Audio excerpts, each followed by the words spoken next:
stir me from my slumber. I'm the eternal dragon. Now make your first wish. Your wish has been granted.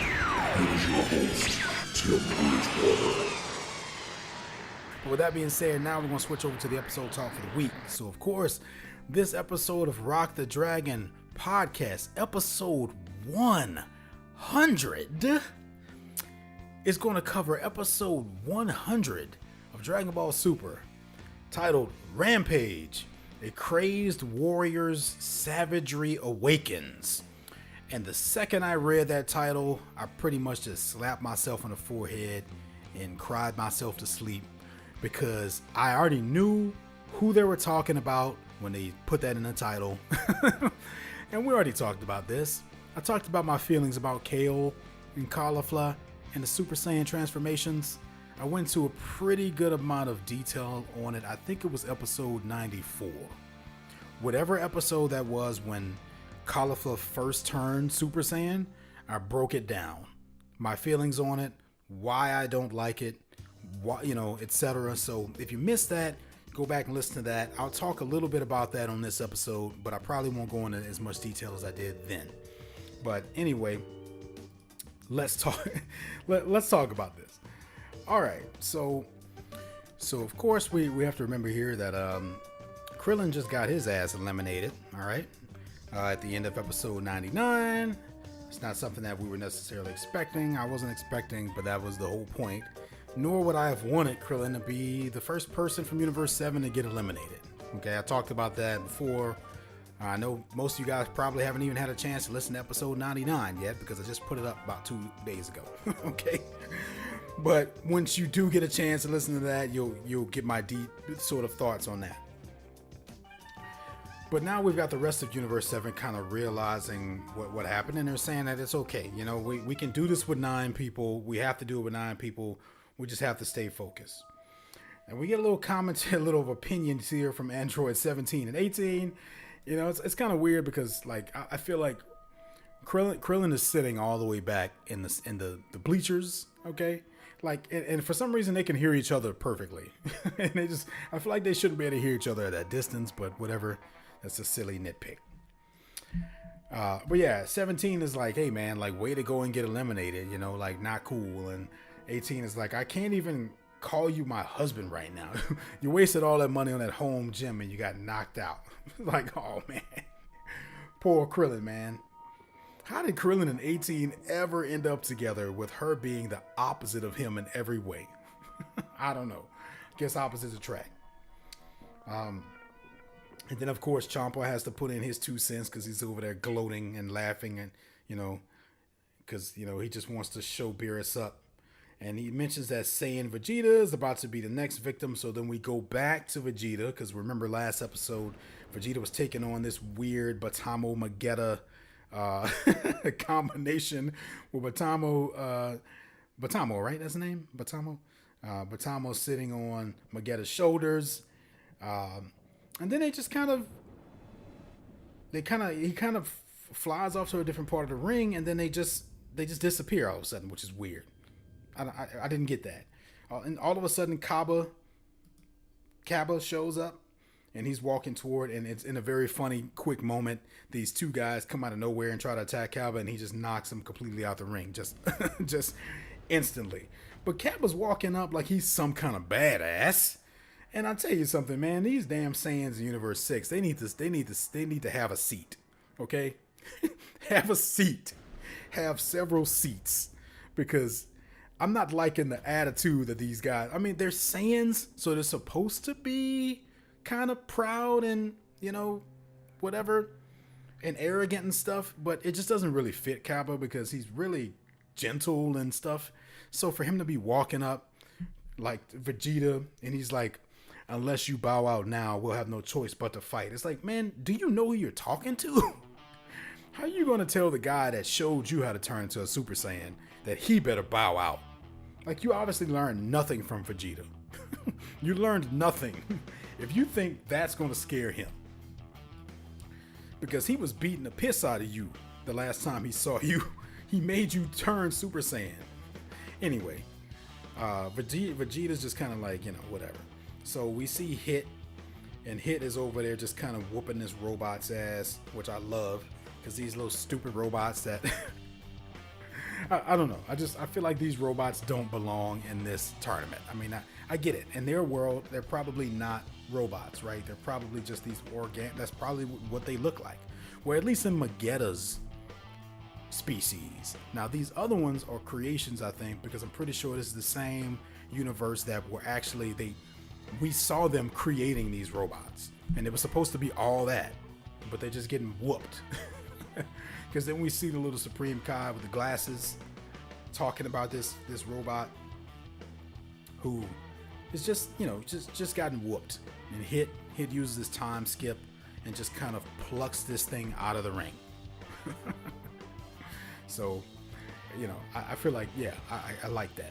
I like that. So then we go over to Kale, who is, I don't even want to use the word fighting here. She's, I don't know, throwing punches at this weird lobster-looking seafood creature, and then she kind of backs into this pig devil-looking dude. I told you guys I'm about to just make up weird names for these characters, right?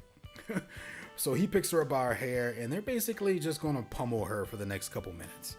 Okay, and I, for the life of me, cannot understand why anyone would have signed off on Kale being in this tournament. Okay, she's from Universe 6. Okay, that's Champa's universe.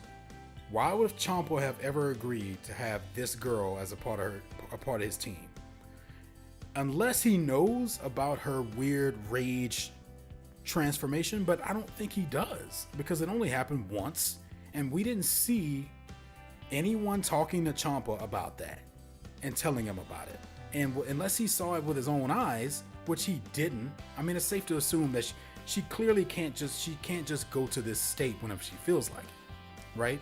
It has to be some weird, it has to be her getting her feelings hurt or something, or her feeling like she's not good enough. And then she cries, and that triggers the transformation.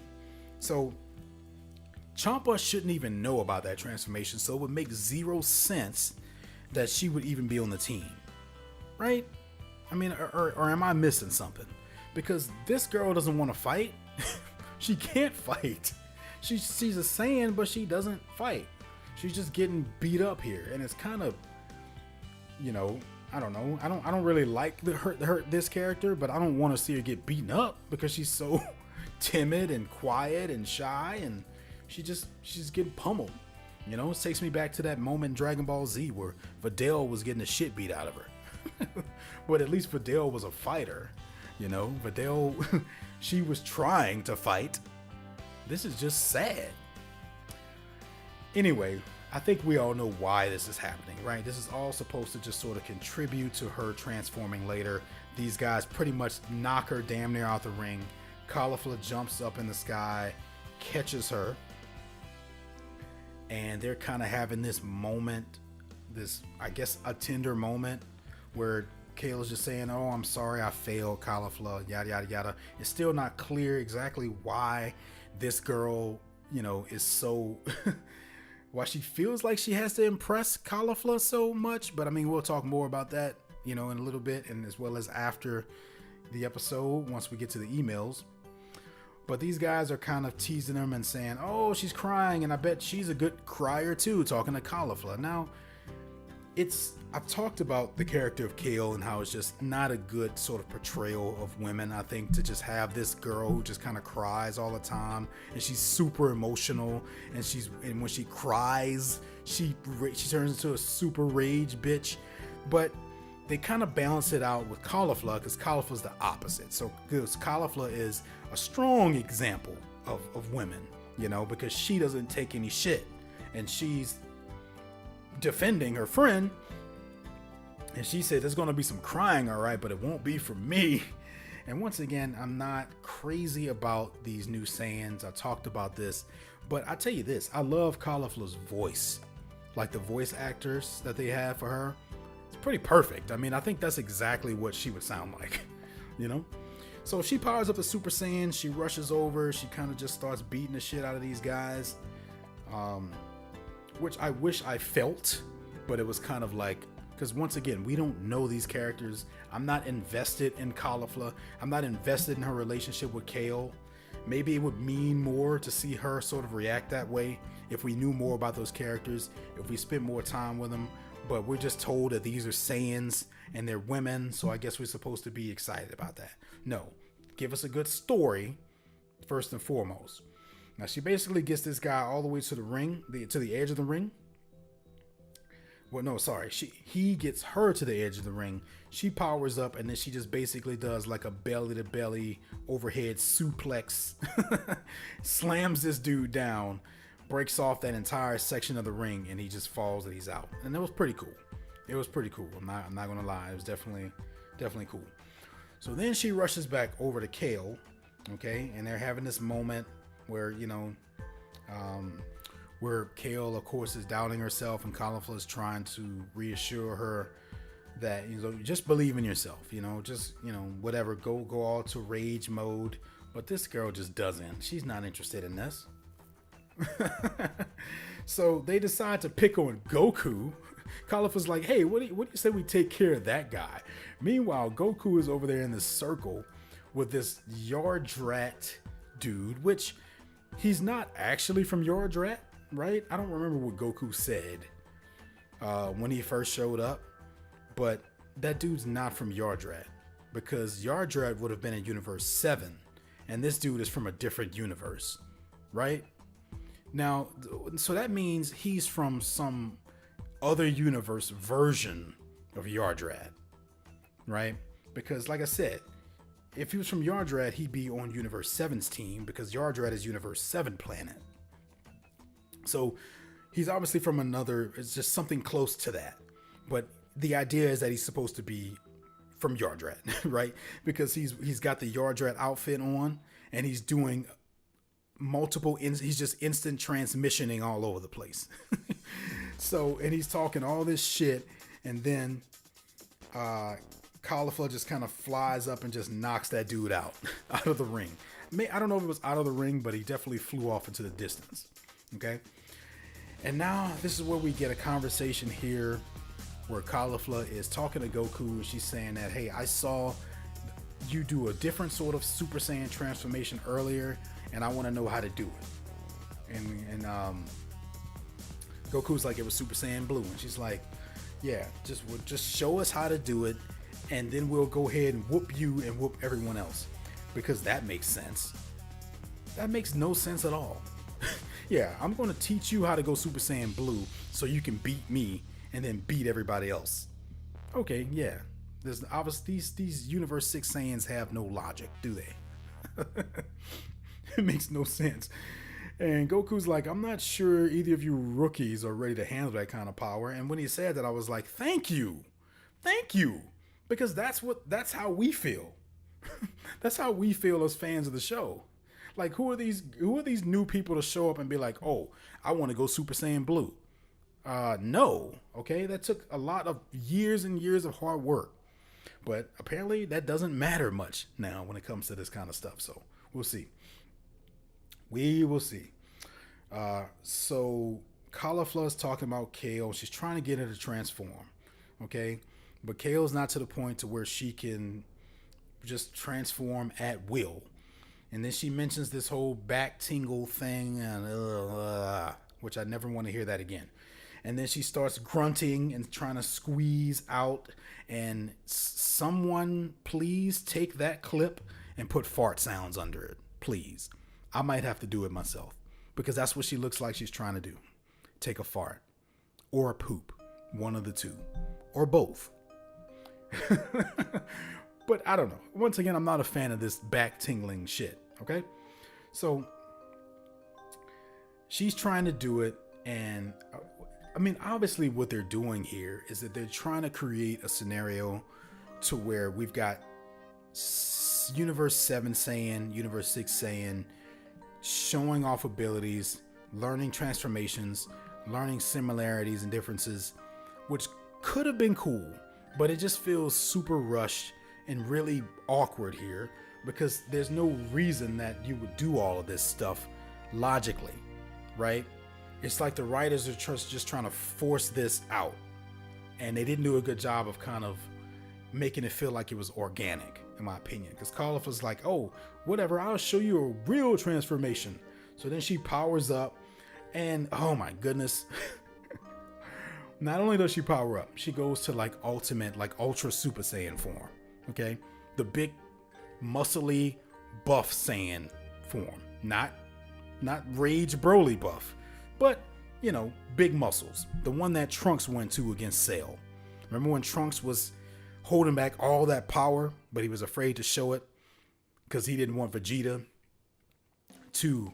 He knew it would hurt Vegeta's pride to see that he became stronger than Vegeta, but in reality, Vegeta already knew that like that form wasn't a good form, and Trunks kind of had to learn the hard way. So he unleashed all that power. He bulked up, and he was strong as fuck, but he was too slow. So basically, that's what she does here. Now the problem with this is that Caulifla's only been Super Saiyan for like an hour at this point. Like literally, it hasn't been that long. So somehow in between then and now, she learned how to go up to Ultimate Super Saiyan form. It's really frustrating, guys. It's pretty frustrating. But whatever. Goku and we'll talk more about this after the episode, but Goku already knows what's going on. He's seen this before. He knows about the form. He learned too. There was a scene back in Dragon Ball Z where Goku figured it out. He said, I remember it, and it was so cool because it showed how smart and wise Goku is in terms of fighting and managing your power and distributing it. Because he powered up, he bulked up, and they were like, whoa, Goku, like you could, wow, there's no way you can't beat Cell now. And he's like, no, this form just doesn't work. Like he knew immediately that it was a bad idea to do that. So he's seen it, he's done it himself. So of course she rushes him. She misses him. You know, she's too slow to do anything. So he just tells her pretty quickly, that's not the best form. You're too bulky. You know, you're going to be very slow, and that's just not the best form to be in. So then he does something which is also, you know, which is pretty cool because he's Goku. It's okay. Goku can transform as much as he wants because he's earned every level of these Super Saiyan transformations. Okay. So what he does, he says, at this point in your training, you should be aiming for this. And then he goes to Super Saiyan level 2. And he mentions that that's what it is in a very sort of exciting way. I mean, once again, it doesn't really make any sense that he would be doing this in the middle of a tournament, right? Especially a tournament where the entire universe is at stake. Why would you stop and take time to sort of show off this stuff? But once again, they're just trying to show the dynamics, because if you have Saiyans in Universe 6 and you have Saiyans in Universe 7, they obviously have to interact with each other in some sort of unique way because they're both Saiyans, right? We have to draw attention to the fact that they're both Saiyans, and we have to have them have a unique interaction. But they just didn't do it right. It just doesn't, it feels forced here, because right now you should just be concerned with fighting and surviving, not teaching people stuff, right? So because of that, it feels awkward.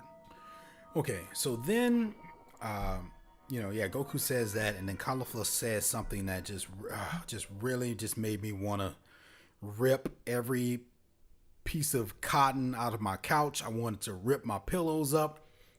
I wanted to bite into the pillow and rip all of the stuffing out of it. Okay. So there's some stuff that happens later that makes me want to bite into my flesh. But she says, oh, that's the one I got to for a second, but I haven't been able to repeat it since. Are you kidding me? I don't remember her initial transformation, but was there a moment where she powered up to Super Saiyan 2 briefly? I guess it was. I may have even talked about it because of that. Remember, we kind of use that those little bits of electricity in the aura as sort of a Super Saiyan 2, you know, we kind of associate that with each other. And now that I think of it, that may have happened. But come on. How ridiculously strong or good at adapting to shit is this girl? for her to have gone Super Saiyan 2 already. She's been Super Saiyan level 1 for an hour, and she's already gone to Ultra Super Saiyan and Super Saiyan level 2? Come on. Let's not forget what Gohan had to go through to achieve that. Right? But she's like, yeah, I haven't been able to repeat it since. It's been driving me crazy, but I did it once. And Goku's like, really? You did? No, man, you should be in way more disbelief than that. But I do like here, what I do like is that, you know, Beerus kind of steps in for the audience, and he's like, why are you wasting time talking to this person about this stuff? This is a fight. This is a tournament. Flattener already. But Goku is also the kind of person who loves to show off his power and his transformations. So it kind of does make sense that he would sit here and do this, because he's definitely the person that would be like, and this is taking it even further, right? Because that's what he does, because he likes to reveal his power to people. But oh my God. So this is the part where I wanted to rip my flesh out. Okay. And I might do it right now on the podcast. So if you hear me, you know, kind of squirming and yelling and screaming in anguish, it's because I literally took a bite out of my wrist. Okay. But Caulifla says, okay, so if I use your form as a guide, she just powers up the Super Saiyan 2 like like it's nothing, just because she looked at Goku while he was doing it. Guys, you know, we're just gonna have a moment of silence for this moment in Dragon Ball Super. Okay, I'll be back in about 5 seconds. Okay, moment of silence for what the hell just happened. I mean, what the fuck, y'all? Come on, really?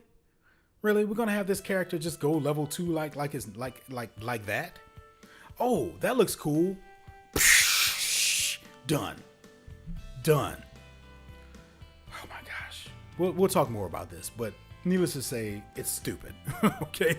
I don't like it. I hate it. I'm sorry. If there's anyone out there who actually likes this, no offense. No offense. I hope you're not pissed at me. But if you are pissed at me, send me an email. You guys, we don't always have to agree. We don't have to agree on everything. We don't. You can send me an email at rockthedragonpodcast@gmail.com.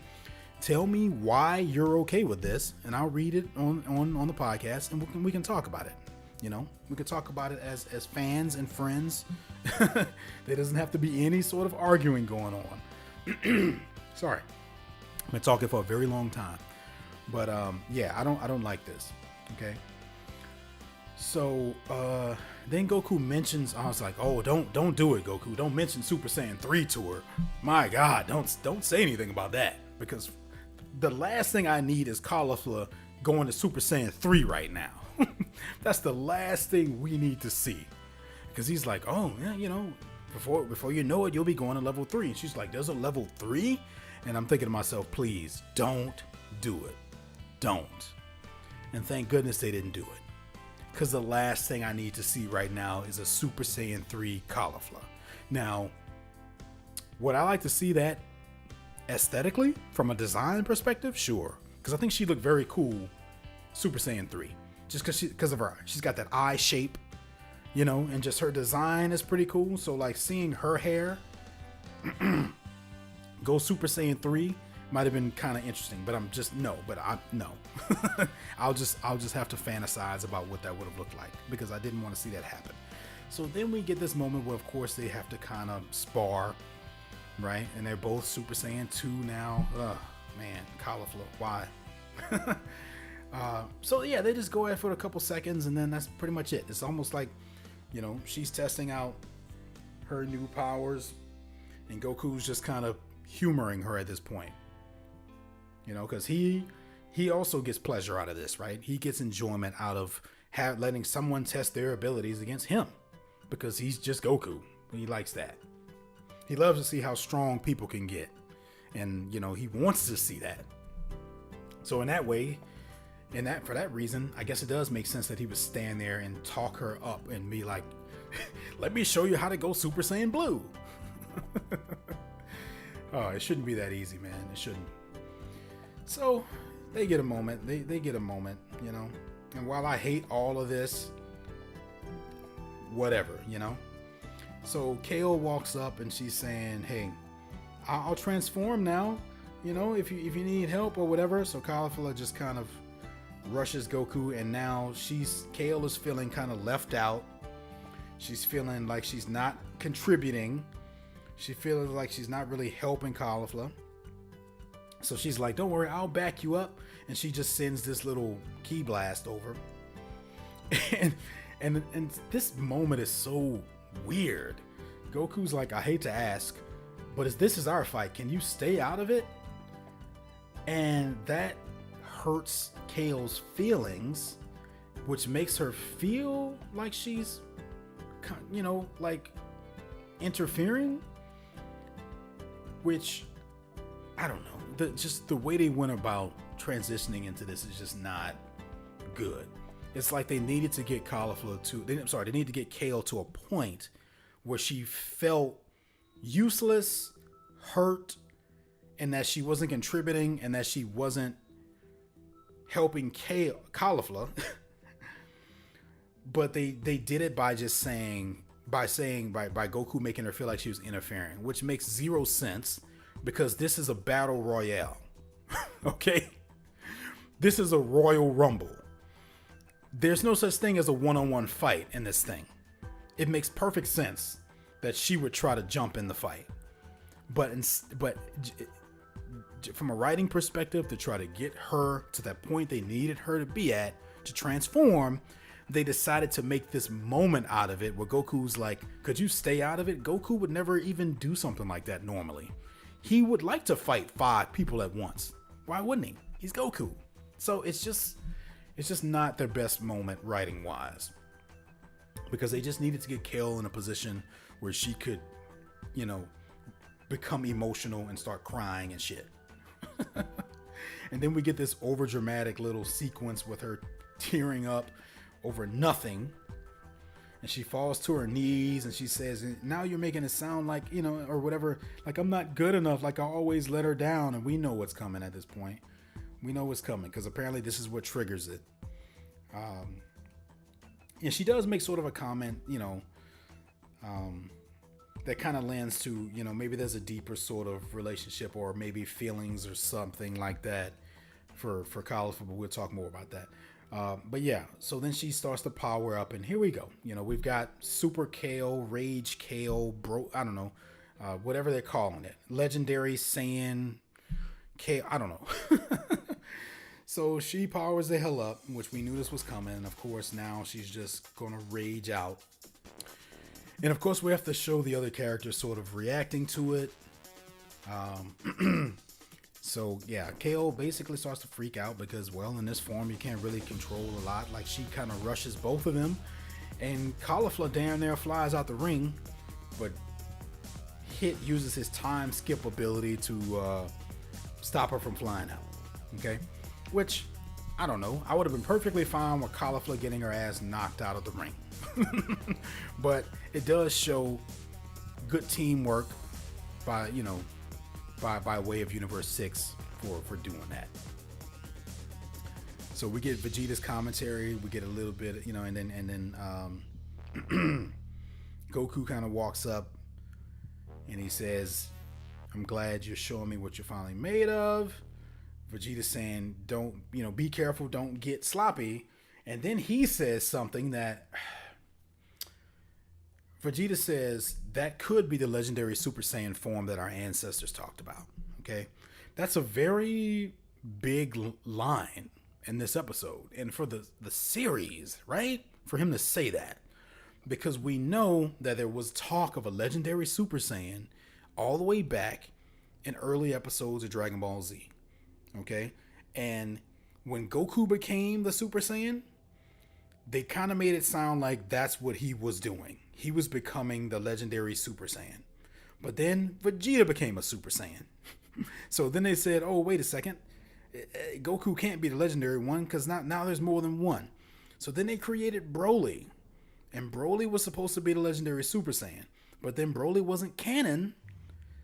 So there was still sort of this lingering idea of a legendary Super Saiyan as a part of the canon show that was just left hanging and that they never really answered.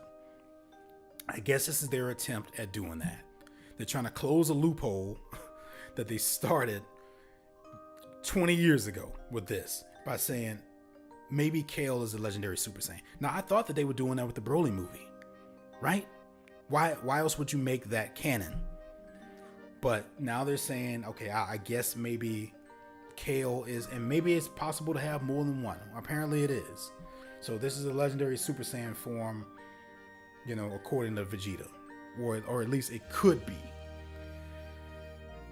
I just wish we didn't have to get it like this. You know, it made way more sense with Broly. It makes zero sense with Kale. Anyway, Kale saying all this stuff, calling Goku the destroyer of lives and Goku the undeserving and all this stuff. It's like, you don't even know Goku that well. So it makes zero sense that you would say any of this shit. When did you even learn Goku's name, for that matter? You know, I don't remember. Like, when did he say it? I don't know. But needless to say, she goes crazy. She freaks out. You know, she's kind of just slamming Goku all over the place. He's trying to fight back. People are trying to figure out what to do. Yeah, she even calls him a parasite. Like, what does that even mean? Why would you even call him that? But anyway, so yeah, Goku gets pushed up against the ropes, so he goes all the way up to Super Saiyan Blue. Okay? Because he's thinking, all right, you know, enough of this. You're getting out of control now. Let me power up. Let me hopefully put a stop to this thing. So he charges up a Kamehameha, a really big one. Okay? And this is a Super Saiyan Blue Kamehameha. Surely this will be enough to stop Kale, right? What's that? No? She just walks through it like it's nothing, grabs him by the face. Come on now. Come on. Like, I don't get me wrong. I know this legendary Super Saiyan form is wild. It has some raw power. And if we go by the explanation that Dragon Ball Super Broly gave us, is that she's technically the Great Ape right now, but in a humanized sort of form, you know? Like, she has the powers of the Great Ape, the Azaru. And that would make you pretty damn strong. But not for Kale. She just did it. It would make way more sense for someone like Broly, who's been training his entire life, struggling, fighting, you know, on a planet, training with this big monster to get stronger. That when he finally made it to that point, sure, he might be stronger than Super Saiyan Blue. Why not? With her, who just did it for the first time like an hour ago today, it makes zero sense that she'd be this damn strong. To just walk through that move like it's nothing. I'm sorry, y'all. I feel like I'm bitching a lot, but I have a feeling that most of you guys probably agree with me on this. But we get a moment where Gohan's like, well, we got to jump in. We got to help. And Piccolo's like, no, not yet. Something's not right. She doesn't know how to control her power. All the more reason for y'all to jump in, Piccolo. I mean, you know? So we kind of see everyone kind of running and scattering because she freaks out and she just unleashed all of these blasts all over the place at the same time, like crazy, just kind of destroying everything. So we get a pretty brave Pride Trooper who kind of comes out of nowhere with his Green Lantern power ring.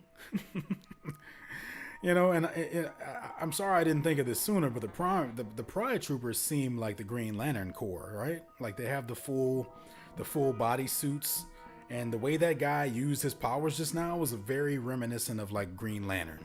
So I don't know if that was on purpose or not. But I think it's funny because he's talking all this shit about, well, I'm going to stop you, and then he just gets eliminated, but we don't even see it.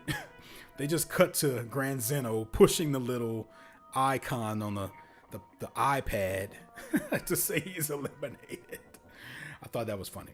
So then we see the rest of the Pride Troopers, and man, they look pretty badass. I'm not gonna lie. This shot of them just kind of standing on these little rocks, oh man, look awesome. So then Jiren jumps down, and we're like, uh-oh, Jiren's about to get involved. You know, shit's getting real. Hit makes a very great comment and says this isn't good, and because Caulifla's thinking, well, no, why not? I mean, look at all the power she's exuding. We're going to win this thing.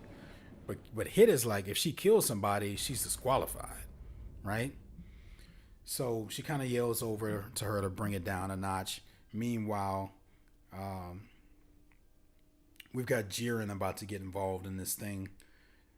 So he just kind of flies over, hits her with this blast, knocks her completely up into the sky, does this thing where he's sort of like this, he detonates it from a distance, and he just turns around, he says it's over, and she blows up, and that was so fucking cool.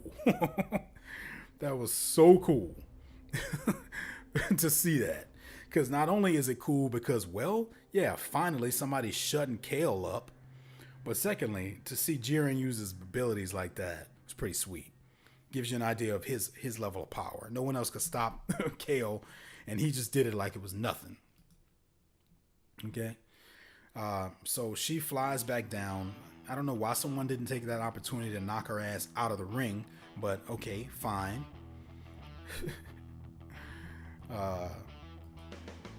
And then we've got Hit and Jiren squaring off, which I thought would have been a cool thing.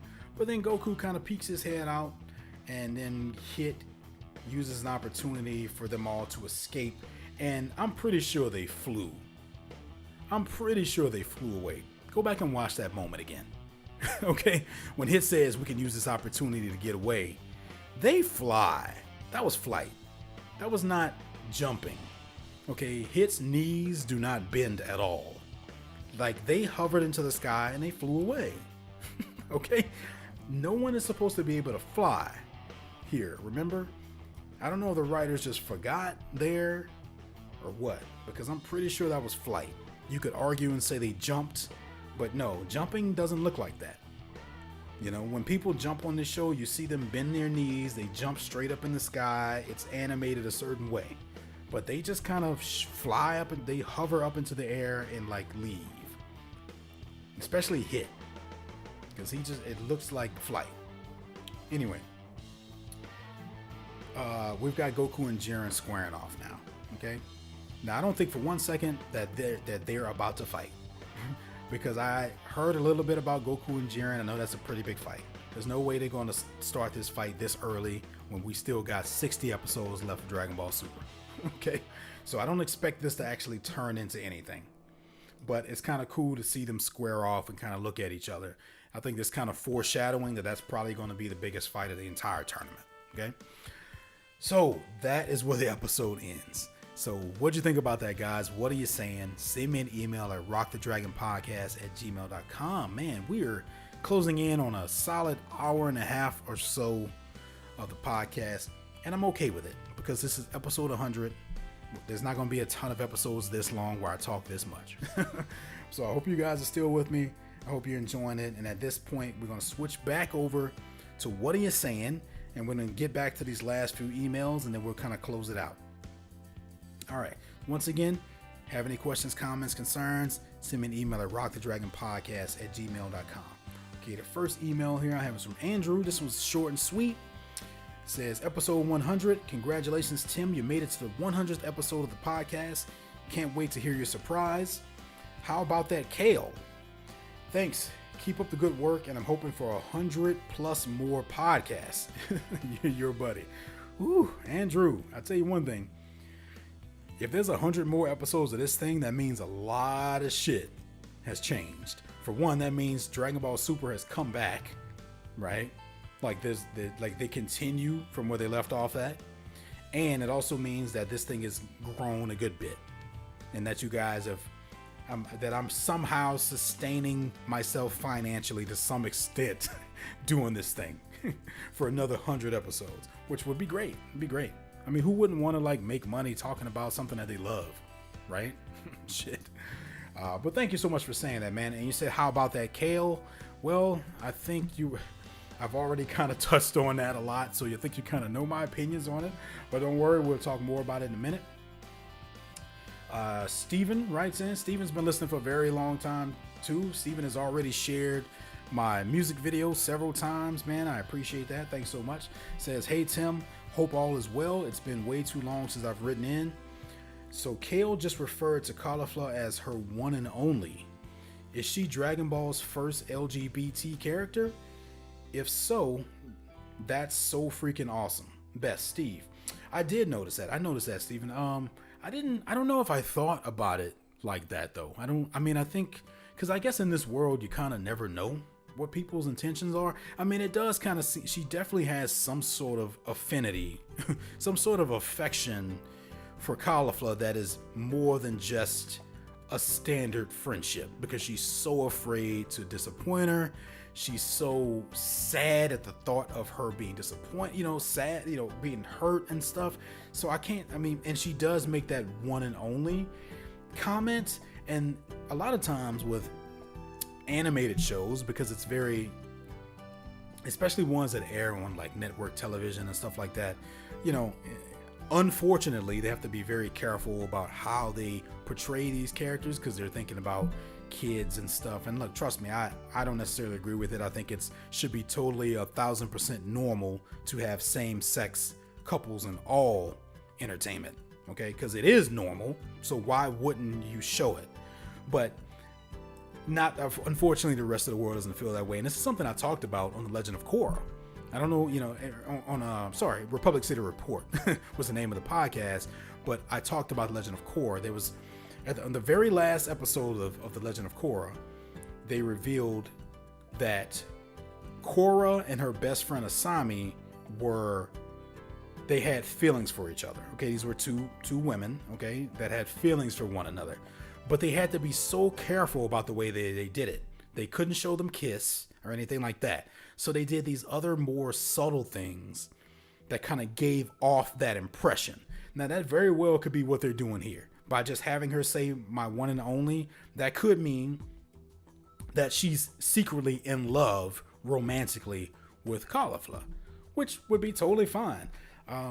As far as her being the first, I would have, if that is the intention, then I would think so, because I don't remember any other instances like that where it was kind of, any character sort of alluded to the fact that they were attracted to someone of the same sex. So this may be the first time that I have kind of thought about it and kind of noticed it. And if it is, of course, that's great. I mean, anything that sort of progresses society is good for me. Right?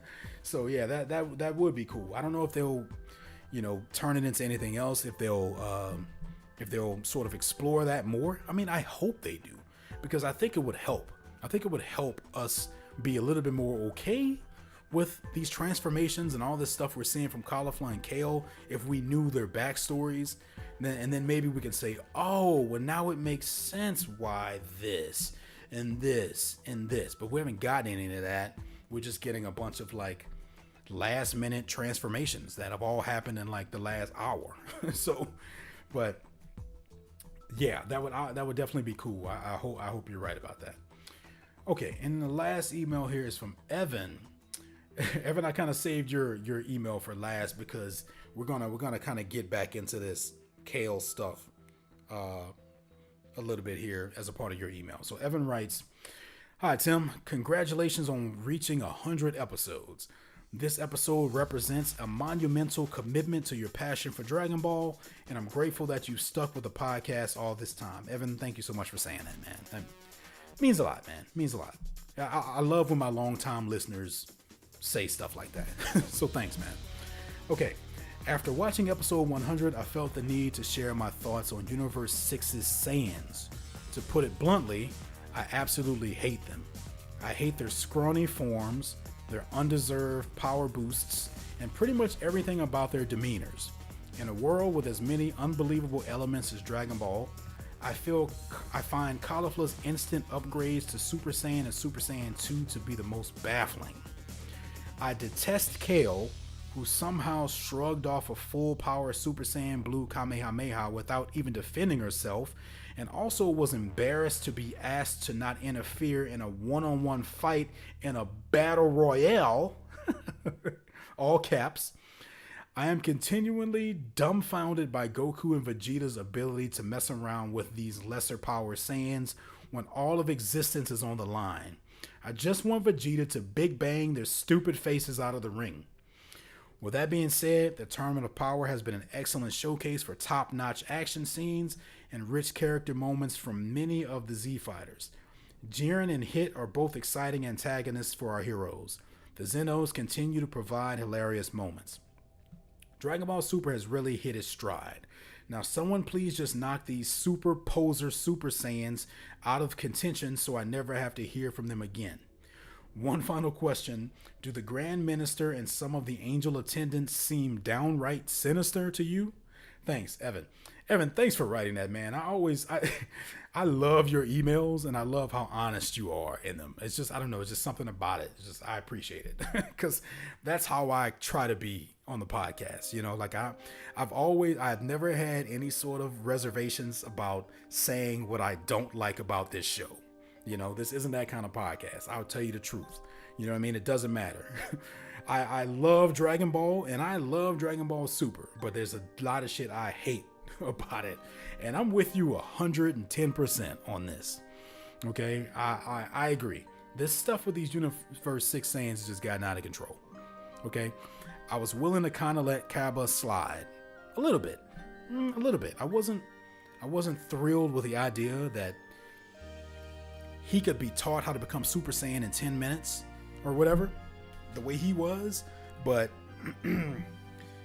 at the same time, I had to be okay. I was a little bit more okay with it because Vegeta showed him how to do it. And Vegeta didn't just talk to him about it. He didn't just say, oh, hey, concentrate power around the middle of your back. Yeah, just think about this. It didn't happen that way. He literally broke Cabba down, okay? He said horrible things to him, and then he beat the shit out of him, okay? So that makes it a little bit more okay. I'm willing to let that slide. But this stuff with Kale and Caulifla, no. No. There's absolutely no way that character should be able to power up that quickly. Because we got to remember, it's only been about 3 hours since the end of the Zeno Expo. Or something like that, right? Like that wasn't... No, sorry. I may be wrong about that. Not the end of the Zeno Expo, but just since everyone came together to hear about the Tournament of Power, they only had a few hours, right? So they had to go and do all this stuff in a very short amount of time. So somewhere between that time and now, we've had Caulifla not only become a Super Saiyan, but then go to Ultra Super Saiyan, and then go to Super Saiyan level 2. And that's ridiculous. It's ridiculous after we saw what these other Saiyans had to go through to get to that point. You know, and it's just, and she just looks at Goku and she's like, oh, okay, that's how you do it. Bam, done. Come on. No, absolutely not. And this stuff with Kale makes no sense at all. I don't even understand why she's even in the tournament. Why would anyone even want that character there? Like, who thinks she's going to be a good fighter? Because not everybody on that team had to have known about her, legendary Super Saiyan form, right? So it wouldn't have made any sense that they would have even brought her along. And then they forced this whole thing because it's just, I don't know, she just gets emotional and she transforms and all of a sudden she's super powerful. It doesn't work that way. Yes, emotional reactions have always been tied into these transformations. That is true. But it's usually anger, okay? And it usually comes from a place of feeling like, there's a need. You have to create that need. I think Goku actually said that, so for her need is to not disappoint Kale. I don't feel like that's good enough. I don't feel like that's good enough, right? When Gohan went level 2, and level 1 for that matter, he also had a need. He also didn't want to disappoint people, so it's similar in that way. But for Gohan, it was like, I've seen my friends and family get hurt so many times because I was too scared to do anything about it. And you would see flashbacks of him as a kid where he froze up, where he he could have done something, but he froze. That's different. That's way different. And not to mention, he was trained by Goku and Piccolo. You know what I mean? So, and then when he went level 2, he literally had to watch his friends get the shit beat out of them by Cell Jr.'s right in front of his face. And then he watched Android 16's head get crushed. Meanwhile, all Caulifla has to, KO has to do is just cry because, oh no, the girl that I have a crush on is disappointed in me. Oh, no, it's dumb. It's dumb. So Evan, I'm with you, man. I'm with you. I don't understand it at all. And yeah, having her just completely take on a full power Super Saiyan Blue Kamehameha and like it was nothing. Come on. No. And they've been some unbelievable power boosts in Dragon Ball. But these probably have to be the most ridiculous ones yet. And that's saying a lot. Okay? That's saying a lot. Because we've literally seen characters go into a room and train for like a day and come out twice as strong. Okay, like this, the hyperbolic time chamber is such a freaking like MacGuffin like thing that probably shouldn't exist. If we're being honest, sensu beans probably shouldn't exist. That's just not something that you would typically create in your world because it's like a get out of jail free card. It's like an excuse to give your characters power all of a sudden. But they even managed to make those make sense. But this shit with these guys, it just makes no sense to me. At all. Okay, what else did you say here? Let's see. Yeah, and the fact that they're kind of messing around with these Universe 6 Saiyans instead of just kind of fighting is kind of silly too. It's like, yeah, you know, this is still a tournament, guys. We can all still get eliminated here. But yeah, I pretty much agree with all of that. I mean, with the exception of this stuff with Universe 6 Saiyans, you know, I'm still enjoying the shit out of this. I mean, you know, the Tournament of Power has been nothing but awesome so far, pretty much for the most part. And as soon as we take focus off them and get back to everyone else, we'll be good to go. So I'm pretty happy with it overall, and I'm glad you are too. And you say one final question: do the Grand Minister and some of the angel attendants seem downright sinister to you? You know what? I think I do get that vibe. More so from the Grand Minister more than anyone else, though. You know, because we don't spend a lot of time with the angel attendants. I mean, obviously we have Whis and Vados and maybe one or two others that we kind of see every now and then. Like we got to see the one from Universe 9. They reminded us that he, as an angel, did not get eliminated with everyone else. And that whole thing in itself is kind of suspect too, right? Like the gods get eliminated, but not the angels, because they're saying that the angels are part of a higher thing. Well, it doesn't get any higher than gods, right? So it's kind of weird that the destroyer guys get taken out and the Kais, but not the angels. So there's definitely something kind of suspect about that. I do get a little bit of a weird vibe from the Grand Minister every now and then, but maybe that's just because he's kind of at the top of all this. He is the angel.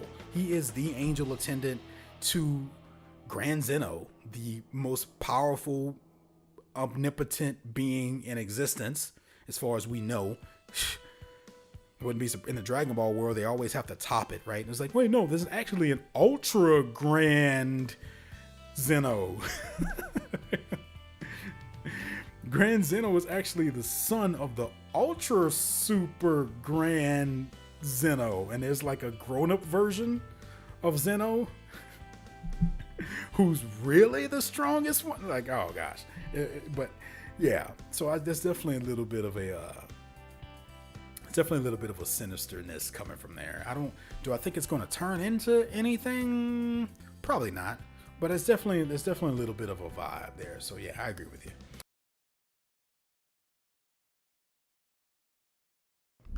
Guys, look, you're already here, okay? You might as well go ahead and watch another video. I mean, why waste your time going anywhere else? There's plenty of videos right here, right in your face. Go ahead and click. Make sure you head over to facebook.com/rockthedragonpodcast. Like, subscribe, share, comment. You know it. Do it all, baby. We're going to do it. It's a good year. Yeah, I'm running out of time.